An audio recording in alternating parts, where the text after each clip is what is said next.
Bismillahirrahmanirrahim.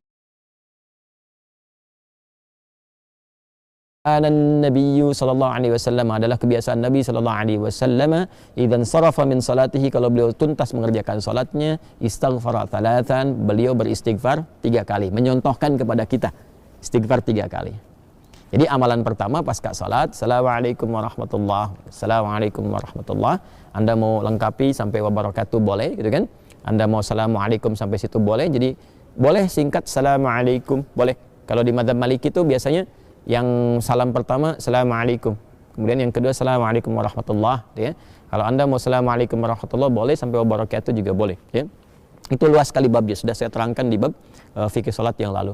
Lalu setelah itu apa amalannya? Sejenak, ya, kemudian langsung kita beristighfar kepada Allah 3 kali, ya, 3 kali. Yang paling singkat, yang paling pendek tadi dikonfirmasi di syarah, gitu kan, bagaimana bacaannya? Maka Nabi pernah menyontohkan yang paling singkatnya astagfirullah, astagfirullah, astagfirullah. Itu yang paling singkatnya. Jadi kalau kita selesai sholat, misalkan udah salam, kemudian kita istighfar astagfirullah, astagfirullah, astagfirullah.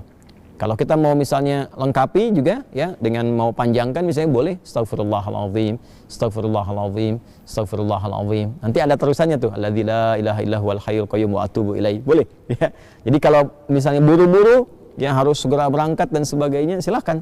Mau sambil berdiri istighfar astagfirullah, astagfirullah, astagfirullah 3 kali. Ya. Baik, ini menarik, kenapa istighfar? Kenapa bukan langsung tasbih, subhanallah, ya kan, tahmid, alhamdulillah, Allahu akbar. Kenapa istighfar dimulai? Masih ingat teman-teman? Ya, kalau kita sambungkan ke awal tadi, idealnya dan seharusnya saat sholat itu kan terhubung dengan Allah, kan? Saat sholat itu harusnya khusyuk, kan, terhubung dengan Allah, nyambung kita. Tapi ada bagian-bagian dalam sholat yang kadang-kadang nggak terhubung dengan Allah. Bahkan dimulai dari takbir pun kadang-kadang sudah nggak nyambung, ya, tahu-tahu udah waladolin, gitu kan. Padahal tadinya baru takbir tuh, ya, tahu-tahu baru sadar udah waladolin, kan, amin tuh, ya.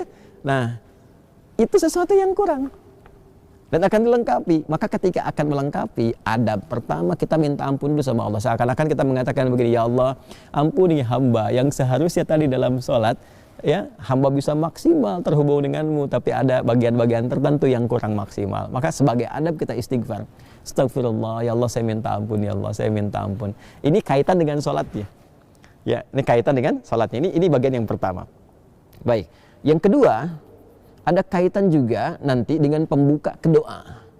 Pembuka kedoa, karena doa ini doa yang terbaik itu salah satunya adalah doa yang dimulai dengan istighfar. Doa yang dimulai dengan istighfar. Karena doa itu spiritnya begini, doa itu kan permohonan yang paling suci, bersih. Nah, akan sampainya kepada Allah yang maha suci. Sedangkan sifat Allah dalam menerima doa disebutkan oleh Nabi, innallaha thayyibun la yaqbalu illa thayyiba. Allah itu maha baik, maha suci, tidak menerima kecuali yang baik-baik saja. Ya, maka permohonan yang baik itu akan sampai kepada Allah yang maha baik jika hatinya baik dan jika dirinya baik. Makanya ada orang-orang yang ketika bermohon kepada Allah, dicontohkan oleh Nabi, dulu ada orang-orang, Nabi, saya katakan langsung hadis Nabi saja, ya.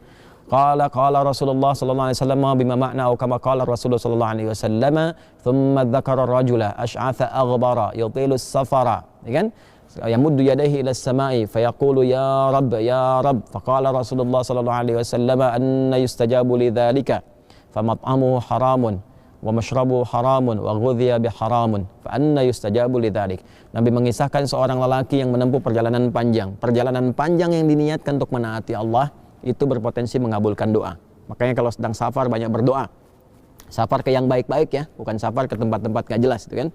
Kemudian setelah itu sampai di situ dia mengangkat tangannya. Orang yang mengangkat tangan untuk berdoa, kata Nabi, innallaha hayyun karibun.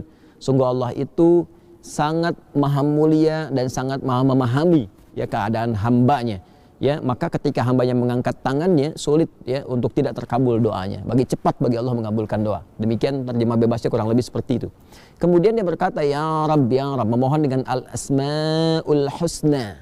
Al-asma'ul husna, memohon dengan al-asma'ul husna mempercepat terkabul doa. Seperti Quran surah ke-17 Al-Isra di ayat 110. Qulid Allah awid ar-Rahman ayyamma tad'u falahul asmaul husna.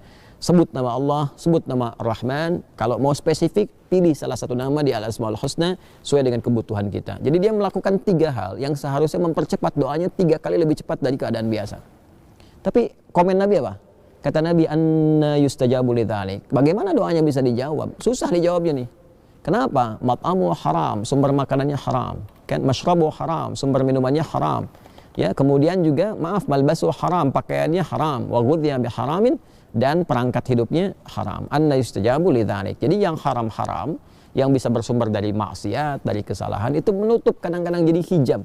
Ya, semakin tinggi, semakin kuat pekerjaan haramnya, semakin tebal penutupnya. Ya, semakin tebal penutupnya. Tapi kalau haram-haram dosa-dosanya misalnya kecil-kecil, tipis tuh sekatnya. Ya, kalau tipis kan cahaya masih bisa tembus kan? Tapi kalau tebal kan mantul. Itu ilustrasinya begitu.